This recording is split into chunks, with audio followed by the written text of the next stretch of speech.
What's going on? I'm gonna do a quick video. What's it called? Um, so the main point of the video is gonna be what's his name? Some guy named Dave Smith. I don't know who he is. Was on Joe Rogan podcast talking about. He was asking or saying Israel and Netanyahu propped up Hamas. And so I wanted to just sort of respond to that reaction video.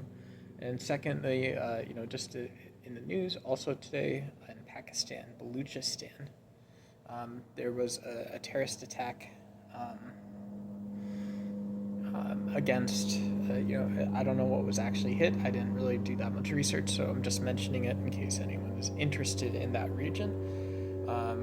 The initial reports suggest it was, national separatists in Baluchistan who are against the Pakistani government, working with Chinese. And so the sort of like, whatever, the textbook reading is always that when you have lack of trust and really deep-seated divides, is what you'll hear. People just imagine that as you strengthen these national ties that are for the dominant sort of national party, national government, all this stuff, life just gets worse for you.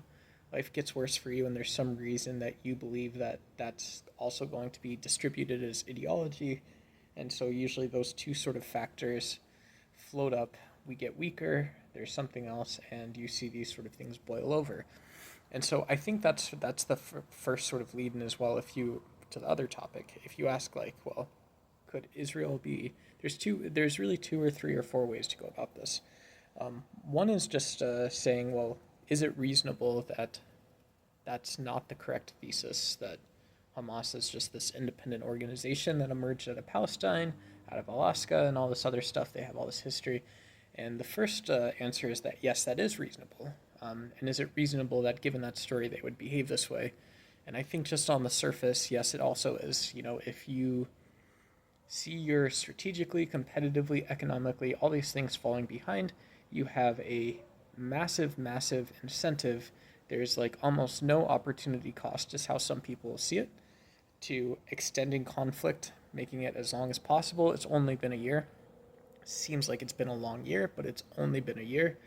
And if you're the person who says, hey, we can go longer, we have other conflicts in the region that are going to attract attention elsewhere and in other ways, and if we're all comfortable strategically keeping this sort of on the level, then let's just talk about how long you can go and keep your interest moving forward while you're also doing this. I don't understand why there's not a better resolution here. So the second way you can do it is sort of like elimination as well. And you can say like, well, what reason would, and this is sort of hacky, but like, I think it is hacky, but like what reason would, if you're working in the IDF and your job is to defend Israel, what reason would you have to consider aiding, helping to build the network, as well as supporting with maybe intelligence or something else, supporting Hamas, and understanding Hamas as a sort of not a single entity, but Hamas which has several military arms. It has some sort of centralized it has centralized communication and some cacophony of decentral and central command structures. There's various ideologies which are in support of sort of the Arafat pan-Arabism, sort of Ba'athist sort of style government, as well as strict Islamist regimes and all this other stuff, as well as sort of ideas and philosophies about how the Arab world can work together within that as ideology, but also as forming a strategy. Ideally, you want to say that those things aren't separate, which is cool. And so,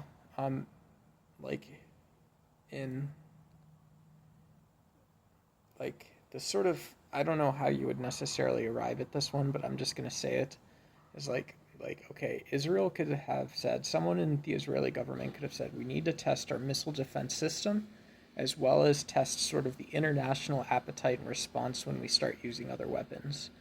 And there's no other way around that. And one of the reasons why that's a very silly idea is because Israel knows, given the volume of weapons that Hezbollah and Hamas has, there's no way that the Israeli missile shield could use defensive capabilities only, missile interception, to fend off every single missile that was fired.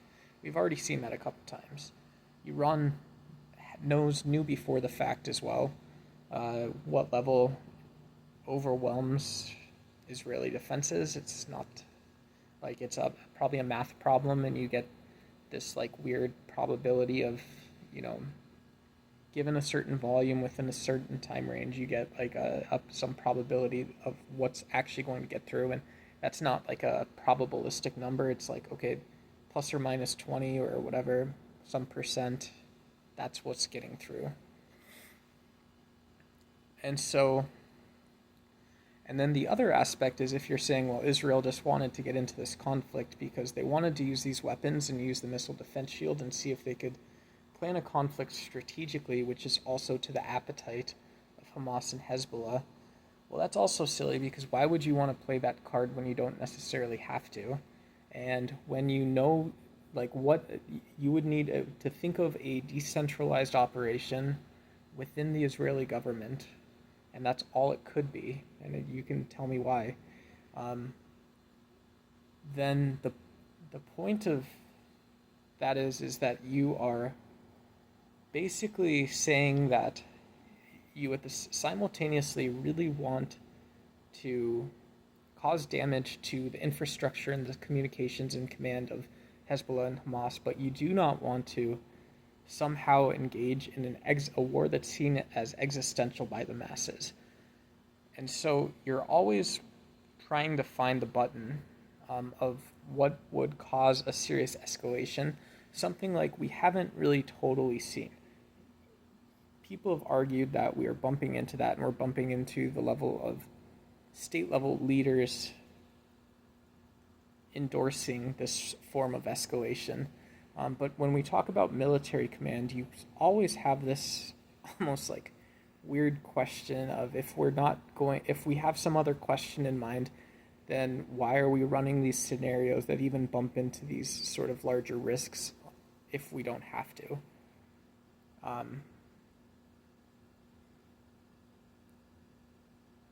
And like, who does that? And then all of a sudden you're starting to talk about something that is like, you're making some sort of assumption through the chain of command of Israel. And so what that operation maybe would have looked like if it was the case that Israel was supporting Hamas, and I'm sure they worked together, because Hamas, I believe they had elected seats and all this other stuff. They were the government, and so when you talk about like Alaska and all this other stuff, you could just be like, hey, well, I kind of wanted to talk to that guy, whatever it was. Normally, that's how humans communicate. I'm sure there was nothing, because they're neighbors and they're regional partners, regional buddies.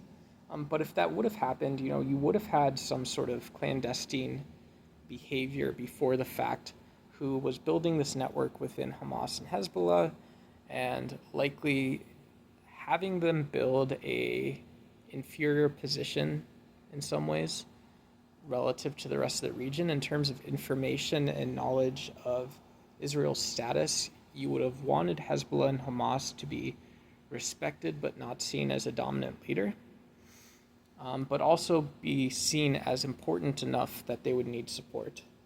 And this would have been likely very tightly controlled through the chain of command in terms of coordinating Israel's response.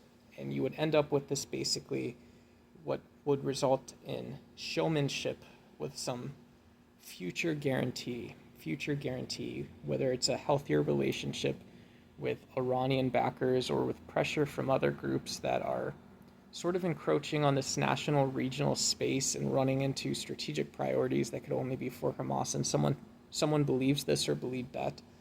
Um, and so and that's how that would have looked. And so is that a believable storyline, saying, well, we're going to go to war and we're only going to partially go to war, and then we got to cap it off at some point in time, and we're basically, as a smaller group, we are adversarial, our interests are not aligned, but we're not totally disaligned on how the region should play out. And therefore, the majority of our response should be focused outward, not inward. And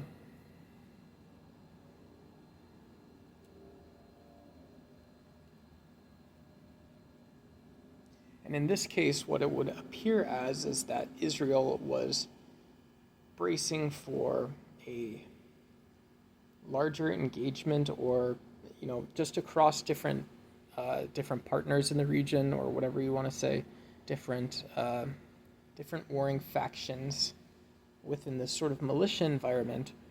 Based on Israel's strategy and their relationships with the West, they're likely pairing this to build more into the sort of internal mechanism that Israel thrives on, while having complete open access to the global economy. Like, not to sound like a conspiracy theorist, but that's what that would eventually need to do. And so if you were looking at like sort of the threats and actors that would prevent this, it's largely would be an uncontrolled narrative, or some broader event that would, cause Israel to go on the offensive, or it would be U.S. national politics, as well as forms of parity in the, parity in the EU or something, in the UN, where Israel would have, at some point, there's pressure exerted, and it's demanded that Israel plays a broader role in other forms of polarity politics and development and all kinds of other things. And